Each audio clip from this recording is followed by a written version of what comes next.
ప్రత్యేకించి ఇది budget book ప్రభుత్వం ఇచ్చింది, మేము ఇచ్చింది కాదు. ఈ సంవత్సరంలో ప్రభుత్వం పే చేసినటువంటి అప్పుల వివరాలను ఈ రెండిట్లో కూడా వాళ్ళు చెప్పినారు. ఈ రెండు కూడా కలిపి కూడితే 30,000 కోట్లే ఈ ప్రభుత్వం అప్పుకు కట్టాల్సిన అసలు మిత్తి కలిపి ఈ సంవత్సరం ప్రభుత్వం కట్టింది 30,000 కోట్లు. కానీ ముఖ్యమంత్రి గారు సభలో నిలబడి మొత్తం 1,40,000 కోట్లు అప్పులకే కట్టినాం, ఇంకా అభివృద్ధి చేయడానికి ఏమాత్రం కూడా మా దగ్గర లేదని చెప్పింది. మరి వాళ్ళ బడ్జెట్ బుక్లనే ఈ సంవత్సరం కట్టింది 30,000 అని చెప్పింది. సో ఇది ఒక అబద్ధం అన్నటువంటిది స్పష్టంగా తెలిసిపోయింది. ఒక మాట పదే పదే చెప్పింది ఏంటంటే కేసీఆర్ గారు బాగా అప్పులు చేసిండ్రు, రాష్ట్రాన్ని అప్పుల పాలు చేసిండ్రని చెప్పింది. అబద్ధం అని చెప్పి మేము పదే పదే నిరూపిస్తున్నాం.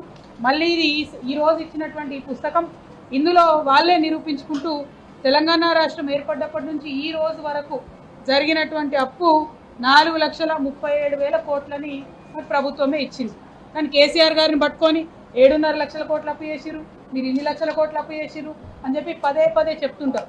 ఇక ఈ 4 లక్షల గమ్మత్ ఏంటంటే ఈ 4,37,000 కోట్ల డబ్బులో ఈ ముఖ్యమంత్రి గారు చేసినటువంటి 1,58,000 కోట్లు ఆయన ఫ్లోర్ ఆఫ్ ది హౌస్ లో ఒప్పుకున్నటువంటి అమౌంట్ కూడా ఇందులో యాడ్ అయి ఉన్నది.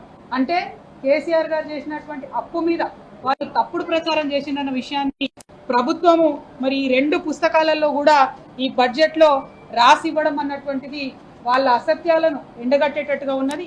ఈ విషయం ప్రజలు గమనించాల్సిందిగా కోరుతా ఉన్నాం.